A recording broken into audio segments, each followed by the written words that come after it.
আসসালামু আলাইকুম ভিউয়ার্স। আশা করি সকলেই আল্লাহর রহমতে ভালো আছেন। আজকে আমরা জানবো এমন এক অলৌকিক জন্মের কাহিনী যা পৃথিবীর ইতিহাসে একবারই ঘটেছে।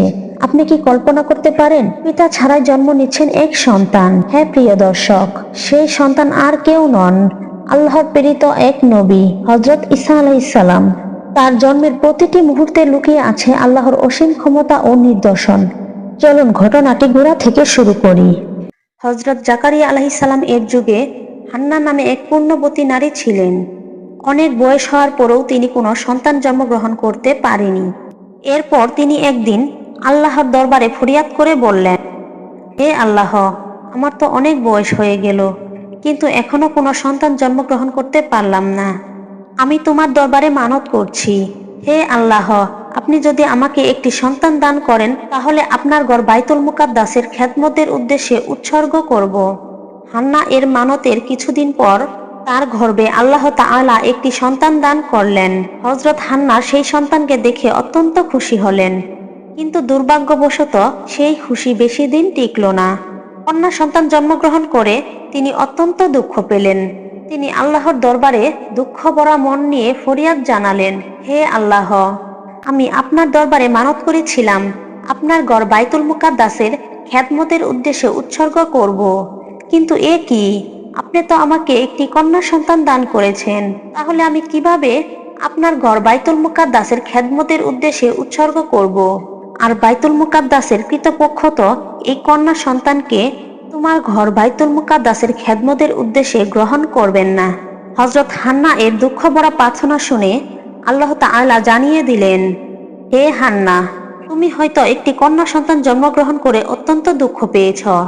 তুমি চেয়েছিলে একটি পুত্র সন্তান জন্মগ্রহণ করতে, কিন্তু তুমি জেনে রেখো, যে কন্যা সন্তান তুমি জন্মগ্রহণ করেছ এটি সাধারণ কোনো কন্যা সন্তান নয়।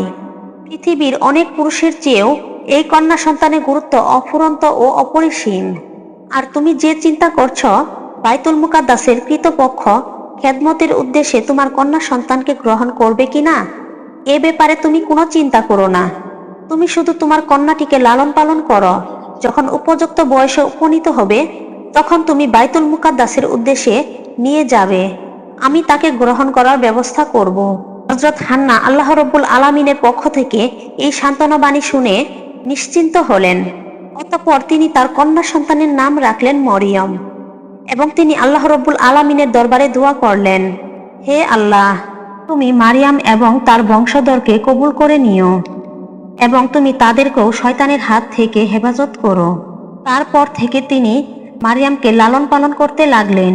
যখন মারিয়ামের বয়স 7 বছর বয়সে উপনীত হলো, তখন তার মা হান্না হযরত জাকারিয়া আলাইহিস সালাম এর কাছে এনে বললেন, হে আল্লাহর নবী, আমি আল্লাহর কাছে মানত করেছিলাম তিনি যদি আমাকে একটি সন্তান দান করেন তাহলে আমি সেই সন্তানকে আল্লাহর ঘর বাইতুল মুকাদ্দাসের খেদমতের উদ্দেশ্যে উৎসর্গ করব। কিন্তু দুর্ভাগ্যবশত আমি একটি কন্যা সন্তান জন্মগ্রহণ করেছি। এখন আমি আমার মানত পূরণ করার জন্য এই সন্তানকে আপনার হাতে তুলে দিতে এসেছি। আপনি মেহেরবানি করে এই সন্তানকে কবুল করুন এবং বাইতুল মুকাদ্দাসের খেদমতের সুযোগ করে দিন। হযরত জাকারিয়া আলাইহিস সালাম হান্না এর আবেদনের পরিপ্রেক্ষিতে বাইতুল মুকাদ্দাসের সকল খাদেমকে ডেকে বললেন, আপনাদের মধ্যে কে আছেন যে এই মেয়েকে লালন পালন করার দায়িত্ব গ্রহণ করতে পারবেন? বাইতুল মুকাদ্দাসের খাদেমরা মারিয়াম রাদিয়াল্লাহু তাআলা আনহার কপালে এক প্রকার নূরের ঝলক দেখতে পেলেন। তাই তারা প্রত্যেকেই মারিয়াম রাদিয়াল্লাহু তাআলা আনহাকে লালন পালন করার দায়িত্ব নেওয়ার জন্য ব্যাকুল হয়ে উঠলেন। যেহেতু মারিয়ামের খালা ছিল হযরত জাকারিয়া আলাইহিস সালামের স্ত্রী, তিনি বাইতুল মুকাদ্দাসের খাদেমদেরকে যুক্তি দিয়ে বললেন, তোমরা সবাই শোনো, এই মেয়েটিকে লালন পালনের উপযুক্ত ব্যক্তি হলাম আমি, কেননা তার খালা হলো আমার স্ত্রী।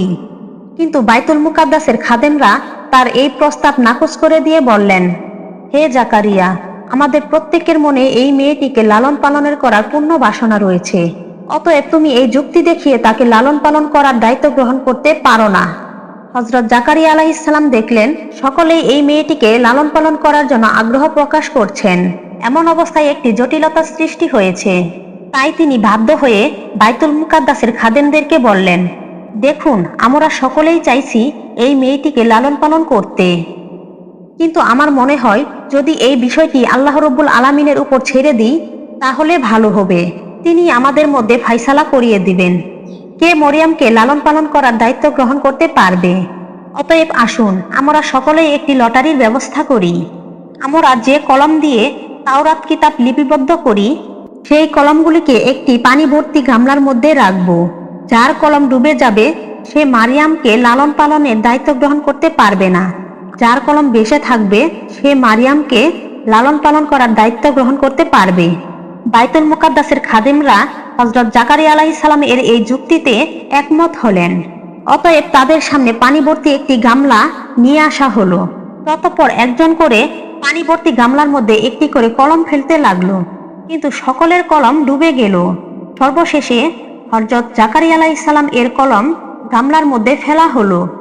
দেখা গেল তার কলম অলৌকিকভাবে ভেসে আছে। ততঃপর সকলের সর্বসম্মতিতে সিদ্ধান্তক্রমে জাকারিয়া আলাইহিস সালাম মারিয়ামকে লালন পালনের দায়িত্ব গ্রহণ করলেন। ততঃপর হযরত মারিয়াম রাদিয়াল্লাহু তাআলা আনহাকে বাইতুল মুকাদ্দাসের পাশেই একটি গৃহ নির্মাণ করে দিলেন। তিনি সেই গৃহেই সব সময় থাকতেন। হযরত জাকারিয়া আলাইহিস সালাম সব সময় তাকে দেখাশোনা করতেন, খোঁজ খবর নিতেন। তিনি যখন কোথাও যেতেন বাইরে থেকে তালাবদ্ধ করে যেতেন। বাহিরের মানুষ সেই গৃহে প্রবেশ করার অনুমতি ছিল না। একদিন হযরত জাকারিয়া আলাইহিস সালাম সেই ঘরে মারিয়াম রাদিয়াল্লাহু তাআলা আনহাকে বাইরে থেকে তালাবদ্ধ করে কোথাও চলে গেলেন। তারপর তিনি হঠাৎ একটি জরুরি কাজে আটকে গেলেন। অবস্থা এমন হলো যে তার মনেই ছিল না মারিয়ামকে সে বাইরে থেকে তালাবদ্ধ করে রেখে এসেছিল। আসলে মূলত আল্লাহ রব্বুল আলামিন তার মন থেকে হযরত মরিয়ম রাদিয়াল্লাহু তাআলা আনহার কথা ভুলিয়ে দিয়েছেন, কারণ এর মাধ্যমে আল্লাহ তাআলা চাইছিলেন একটি অলৌকিক ঘটনাকে প্রকাশ করবেন। 4 দিন কেটে গেল। 4 দিন পর হযরত জাকারিয়া আলাইহিস সালামের মনে পড়ে গেল তিনি মরিয়মকে বাইরে থেকে তালাবদ্ধ করে রেখে এসেছিলেন। এরপর তিনি আফসোস করে বলতে লাগলেন, হে আল্লাহ, এ আমি কি করেছি? না জানি এই 4 দিন মরিয়ম কি খাচ্ছে, একা সেই ঘরে কিভাবে তার দিনগুলো অতিবাহিত করছে। তার কথা মনে পড়ার পর হযরত জাকারিয়া আলাইহিস সালাম যত দ্রুত সম্ভব বাইতুল মুকাদ্দাসে ফিরে আসলেন। এরপর তিনি মরিয়মের গৃহে প্রবেশ করে দেখলেন মরিয়ম গভীর ইবাদতে মগ্ন আছেন এবং তিনি দেখতে পেলেন তার চারপাশে অনেক ফলমূলে ভর্তি, আর প্রত্যেকটি খাবারে ছিল এক সুন্দর সুগন্ধি। এই দৃশ্য দেখে হযরত জাকারিয়া আলাইহিস সালাম আল্লাহর দরবারে শুকরিয়া আদায় করলেন। মরিয়ম নামাজ শেষ করে হযরত জাকারিয়া আলাইহিস সালামকে সালাম দিলেন। হযরত জাকারিয়া আলাইহিস সালাম দুঃখিত এবং লজ্জিত কণ্ঠে জিজ্ঞেস করলেন, মারিয়াম, তুমি এই কয়েকদিন কেমন ছিলে? আমি এক মহা বিপদে আটকে গিয়েছিলাম, তাই তোমার কথা বেমানল ভুলে গিয়েছিলাম। এজন্য তুমি আমাকে ক্ষমা করে দাও। তখন মারিয়াম বললেন, কি বলছেন? আমি তো কিছুই বুঝতে পারছি না। আপনি তো ভোরবেলায় আমাকে এই ঘরে রেখে গিয়েছিলেন, এখন দুপুর হতে না হতেই আমাকে জিজ্ঞেস করছেন আমি এই কয়দিন কেমন ছিলাম? মাত্র একদিনই তো হলো। তখন হযরত জাকারিয়া আলাইহিস সালাম মারিয়ামের এই কথা শুনে অত্যন্ত অবাক ও আশ্চর্য হয়ে গেলেন। তখন হযরত জাকারিয়া আলাইহিস সালাম মারিয়ামকে জিজ্ঞেস করলেন, মারিয়াম, তোমার পাশে এত খাদ্য ও ফলমূল তুমি কোথা থেকে পেলে? তখন মারিয়াম বললেন, যে আল্লাহ আমার কথা আপনাকে ভুলিয়ে দিয়েছেন সেই আল্লাহর পক্ষ থেকেই এসেছে। তখন জাকারিয়া বললেন, হে মারিয়াম, তোমার প্রতি মহান আল্লাহ তাআলা রাব্বুল আলামিনের অফুরন্ত নিয়ামত রয়েছেন। তুমি সব সময় মন দিয়ে আল্লাহ রাব্বুল আলামিনের ইবাদত বন্দেগী করে যাও। একদিন আল্লাহ তাআলা তোমাকে এমন সম্মানিত করবে যেটি বিশ্বজগতে একটি দৃষ্টান্ত হয়ে থাকবে। এভাবে মরিয়ম রাদিয়াল্লাহু তাআলা আনহা বড় হয়ে উঠলেন এবং এক সময় তিনি ঋতুবতী হলেন। প্রথম ঋতুর পরে প্রথম গোসল করে যখন তিনি নিজ গৃহে ফিরছেন, ফেরেশতা জিবরাইল আলাইহিস সালামকে পাঠিয়ে দিলেন।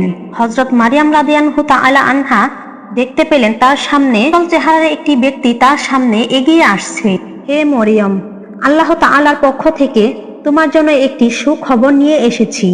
তখন মরিয়ম জিজ্ঞেস করলেন, আপনি কে আর কি সুখবর নিয়ে এসেছেন? তখন জিবরাইল আলাইহিস সালাম বললেন, আমি আল্লাহর ফেরেশতা।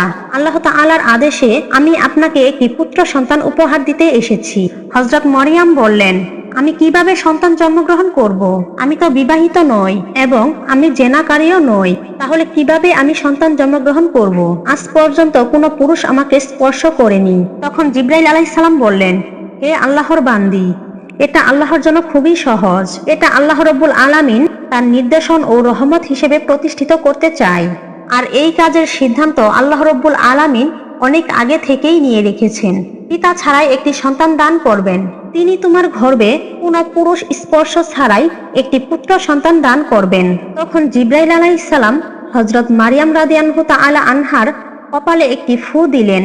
এরপরেই তিনি অদৃশ্য হয়ে গেলেন। মরিয়ম তখন অনুভব করলেন তার শরীরের ওজন দ্বিগুণ বৃদ্ধি পেয়েছে। তারপর তিনি অত্যন্ত দুশ্চিন্তায় পড়ে গেলেন। তিনি গৃহে এসে সেজদায় লুটিয়ে পড়লেন।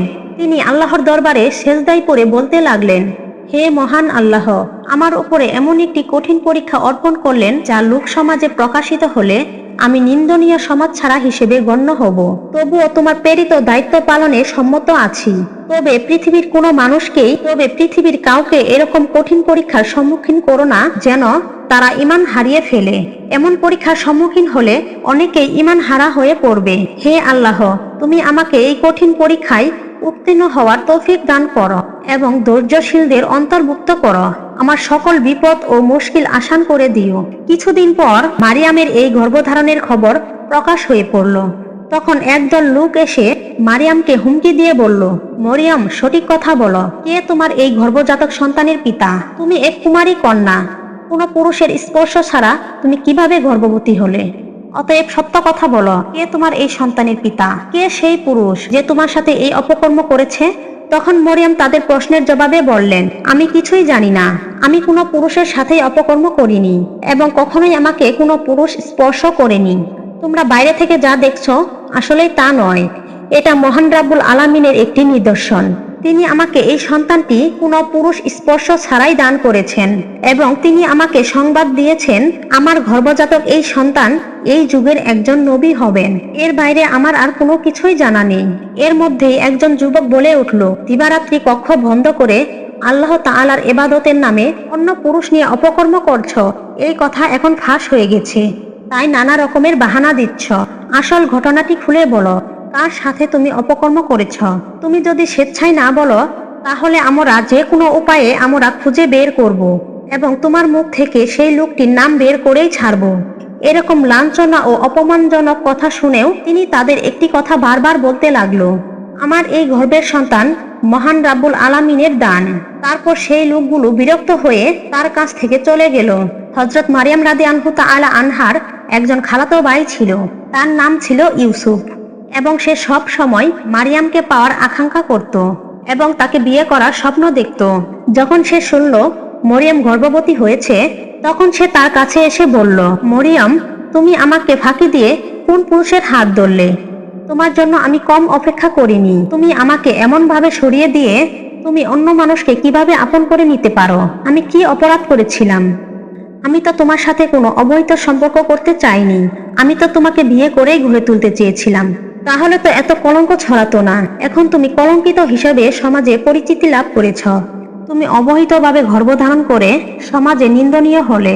তার চেয়ে যদি তুমি আমাকে বিবাহ করতে, তাহলে সেটা কি তোমার জন্য মন্দ হতো? হযরত মরিয়াম রাদিয়াল্লাহু তাআলা আনহা ইউসুফের এই কথা শুনে বলল, ভাই ইউসুফ, তুমি বিশ্বাস করো, আমি আল্লাহর কসম খেয়ে বলছি, আমি কোনো পুরুষের সাথে কোনো অপকর্ম করিনি এবং আমি জেনাকারীও নই। এই সন্তান আল্লাহ রাব্বুল আলামিন জিব্রাইলের মাধ্যমে আমাকে দান করেছেন। এই সন্তান মহান রাব্বুল আলামিন আমাকে দান করেছেন এবং তিনি আমাকে সুসংবাদ দিয়েছেন আমার গর্ভজাতক সন্তান এই যুগের একজন নবী হবেন। তখন ইউসুফ বললেন, তুমি এখনো আমাকে বোকা বানানোর চেষ্টা করছো। পৃথিবীর ইতিহাসে দেখেছো কোনো নারীর পুরুষ স্পর্শ ছাড়াই গর্ভধারণ করেছেন? এমন কোনো প্রমাণ কি তোমার কাছে আছে?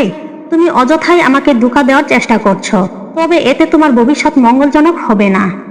একদিন তোমার সাথে অপকর্ম করা সেই পুরুষের নাম প্রকাশিত হয়ে যাবে। তখন তুমি যতই ছলনা করো না কেন, তখন এজন্য তোমাকে উপযুক্ত শাস্তি দেবে। তখন মারিয়াম রাদিয়াল্লাহু তাআলা আনহা তার জবাবে বললেন, তুমি পিতা ছাড়া সন্তান জন্মগ্রহণ করার কথা এর আগে কখনোই শুনোনি। তবে পিতা মাতা ছাড়া হযরত আদম ও হাওয়াকে কিভাবে সৃষ্টি করেছিলেন মহান রাব্বুল আলামিন, সেটা কি তোমার মনে নেই? যে মহান রাব্বুল আলামিন পিতা মাতা ছাড়াই মানুষ সৃষ্টি করতে পারেন, তিনি কি পিতা ছাড়া মানুষ সৃষ্টি করতে পারবেন না? ভাই ইউসুফ, তুমি আমার নামে কলঙ্ক ছড়ানোর চেষ্টা করো না। আমি আল্লাহর হেফাজতে আছি এবং আল্লাহ রাব্বুল আলামিন আমাকে রক্ষা করবেন। যারা আমার নামে অপবাদ ও কলঙ্ক ছড়ানোর চেষ্টা করবে, আল্লাহ রব্বুল আলামিন তাদের কাছ থেকে প্রতিশোধ গ্রহণ করবেন। ইউসুফ তখন মারিয়ামের শেষ কথাগুলো শুনে অত্যন্ত ভীত হয়ে পড়ল। তখন সে বলল, বোন, আমি তোমার পর নই। তুমি যা বলছো তা যদি সত্যি হয় তাহলে আমি তোমাকে সাহায্য করব এবং তোমার উপর অপবাদকারীদের শাস্তি দেব, কিন্তু এর জন্য তোমাকে উপযুক্ত প্রমাণ দিতে হবে। মারিয়াম তখন বললেন, এর জন্য তোমাকে কিছুদিন অপেক্ষা করতে হবে, তখন তুমি নিশ্চিতভাবে সত্যবাদীর প্রমাণ পাবে। এরপর ইউসুফ মারিয়াম রাদিয়াল্লাহু তাআলা আনহার কাছ থেকে বিদায় গ্রহণ করলেন এবং মরিয়াম রাদিয়াল্লাহু তাআলা আনহু পুনরায় আল্লাহর ইবাদতে মগ্ন হয়ে পড়লেন। তিনি মহান আল্লাহ রাব্বুল আলামিনের দরবারে করুণ সুরে আবেদন জানালেন, হে আল্লাহ, হে দয়ার সাগর, তুমি সমুদ্রকে পাহাড় আর পাহাড়কে সাগরে পরিণত করতে পারো। অতএব আমার এই দুর্দিনে আমার উপর অপমানকারীদের বুঝ দান করো। আমি আর এই অপমানের তীব্র আঘাত সহ্য করতে পারছি না। এ সময় আল্লাহ রাব্বুল আলামিন জিব্রাইলকে পাঠিয়ে দিলেন এবং জিব্রাইল আলাইহিস সালাম বললেন, হে মরিয়ম, তুমি নিরাশ হইও না, তোমার প্রতি আল্লাহর রহমত রয়েছে। বিদ্রুপকারীদের সাময়িক বিদ্রুপে তুমি নিরাশ হয়ে পড়ো না। আল্লাহ তাআলা খুব শীঘ্রই অপবাদকারীদের যোগ্য জবাব দিবে। তুমি সমালোচনাকারীদের জবাব দিতে গিয়ে তোমার মহামূল্যবান সময় নষ্ট করো না। তুমি সর্বদাই আল্লাহর ইবাদত বন্দিগিতে মশগুল থাকো। আল্লাহ তাআলা তোমাকে সর্ব অবস্থায় হেফাজত করবেন। আল্লাহর উপর ভরসা রাখো। এভাবে মারিয়াম কেঁদে কেঁদে দীর্ঘ 10 মাস 10 দিন অতিবাহিত করলেন। ততঃপর হঠাৎ একদিন তার প্রসব বেদনা শুরু হলো। তখন তিনি ঘর থেকে বেরিয়ে এক মরুভূমির নির্জন স্থানে গিয়ে আশ্রয় নিল। হযরত মরিয়ম রাদিয়াল্লাহু তাআলা আনহা যেই মরুভূমিতে হযরত মারিয়াম রাদিয়াল্লাহু তাআলা আনহা সন্তান প্রসবের জন্য গিয়েছিলেন, সেই স্থানটির নাম হলো বাইতুল আম। সেই স্থানটি ছিল বাইতুল মুকাদ্দাস থেকে 12 মাইল দূরে। সেখানে পৌঁছে তিনি একটি খেজুর গাছের নিচে উপশান হলেন। তখন তার প্রসব বেদনা আরো তীব্র হলো। একে তো চলছিল তার প্রসব বেদনা, অন্যদিকে মানুষের অনেক রকমের কথার ভয়। এই কারণেই হযরত মারিয়াম রাদিয়াল্লাহু তাআলা আনহা প্রসব বেদনায় অস্থির হয়ে পড়লেন। এরপর মরিয়ম রাদিয়াল্লাহু তাআলা আনহা এক ফুটফুটে পুত্র সন্তানের জন্ম দিলেন। তিনি যখন এমন চিন্তায় অস্থির ছিলেন আর তাকে সাহায্য করার মতো কেউ ছিল না, ঠিক সেই সময় আল্লাহর ফেরেশতা জিবরাইল আলাইহিস সালাম সেখানে অবতীর্ণ হলেন এবং মরিয়মের পাশে। এরপর তাকে নির্দেশ করলেন, মারিয়াম, তুমি এই নহরের পানি পান করো এবং এই বৃক্ষের খেজুর গ্রহণ করো। এরপর মারিয়াম সেই ঝর্ণা থেকে পানি পান করলেন এবং খেজুর খাওয়ার ইচ্ছা হওয়া মাত্রই এরপর সেই বৃক্ষের মাথা মারিয়াম রাদিয়াল্লাহু তাআলা আনহার দিকে ঝুঁকিয়ে দিলেন এবং মারিয়াম সেই খেজুরের ডাল ধরে একটু নাড়ালেন এবং এতে তরতাজা খেজুরগুলো তার সামনে ঝরে পড়তে লাগলো। তখন তিনি খেজুর এবং ঝর্ণার পানি খেয়ে অনেকটা সুস্থ হয়ে উঠলেন। ততঃপর জিবরাইল আলাইহিস সালাম বললেন, হে মারিয়াম, তুমি চিন্তা করো না। কেউ যদি তোমাকে এই সন্তানের ব্যাপারে জিজ্ঞেস করে তাহলে তুমি ইশারা করে তাদের বলে দিবে, আমি রোজা রেখেছি। বনি ইসরাইলের যুগে রোজা রাখা অবস্থায় কথা বলা নিষিদ্ধ ছিল। তোমার পক্ষ থেকে তোমার নবজাতক পুত্র আল্লাহ রব্বুল আলামিনের কুদরতে তাদের সকল প্রশ্নের উত্তর দেবেন। ছেলেটিকে কোলে নিয়ে মারিয়াম অনেক তৃপ্তি লাভ করলেন। তিনি অপরূপ দৃষ্টিতে ছেলের দিকে তাকিয়ে রইলেন। এমন সময় ছেলে ঈসা আলাইহিস সালাম বলে উঠলেন, হে আমার আম্মা জান, তুমি আজকে পূর্ণবতী হয়েছ, অথচ তোমাকে অভিনন্দন জানানোর মতো কেউ নেই। তাই আমি তোমাকে প্রথম সালাম জানাচ্ছি। তুমি অন্তর থেকে আমার সালাম গ্রহণ করো। ছেলের মুখে এরকম অলৌকিক কথা শুনে অবাক হয়ে গেলেন। তিনি তার মুখ থেকে এরকম কথা শুনবেন তা জীবনেও কল্পনা করতে পারেনি। এরপর তিনি আল্লাহর দরবারে লাখো লাখো শুকরিয়া আদায় করলেন। ততঃপর তিনি ছেলেকে কোলে নিয়ে বাইতুল মুকাদ্দাসে ফিরে আসলেন।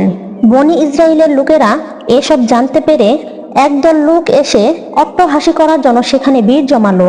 তখন তারা তাকে প্রশ্ন করলো, মারিয়াম, বিবাহিত না হয়েও তুমি এই সন্তানকে কিভাবে জন্ম দিলে? তুমি একজন কুমারী কন্যা। মরিয়াম ইশারায় তাকে বুঝিয়ে দিল, আমি রোজা রেখেছি, অতএব আমার কথা বলা নিষিদ্ধ। যা জিজ্ঞেস করবার আমার নবজাতক সন্তানকে জিজ্ঞেস করো, সেই তোমাদের উপযুক্ত প্রশ্নের উত্তর দেবে। তখন লোকগুলো বলল, ওহে মারিয়াম, অবহিত সন্তানের গোপনীয়তা প্রকাশ হয়ে যাবে, তুমি এই ভয়ে তুমি রোজা রেখেছ। এখন তুমি আমাদেরকে বলছো এক নবজাতক শিশুকে প্রশ্ন করতে? আমাদের সাথে ভণ্ডামি করার আর জায়গা পাও না। এই নবজাতক কি কথা বলতে শিখেছে যে সে আমাদের এই কথার উত্তর দেবে? এইগুলো ধোঁকাবাজির কথা। এই ধরনের বাহানা করে আসল ঘটনা তুমি গোপন করতে পারবে না। আজ হোক আর কাল হোক, তোমার এই সত্য ঘটনা একদিন প্রকাশ হবেই। কে এই সন্তানের পিতা?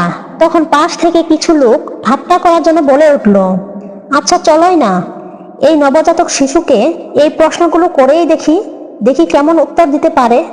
এরপর তারা সবাই মিলে সেই শিশুটিকে জিজ্ঞেস করলো, হে মরিয়মের পুত্র, কে তোমার পিতা? তোমার পিতার পরিচয় কি? তুমি কিভাবে তোমার মায়ের গর্ভে আসলে? তখন শিশু ঈসা আলাইহিস সালাম বলে উঠলেন, আমাকে মহান রাব্বুল আলামিন কিতাব দান করেছেন এবং নবী হিসেবে পাঠিয়েছেন। আর আমি যেখানেই থাকি না কেন, তিনি আমাকে আমার মাতার অনুগত করেছেন।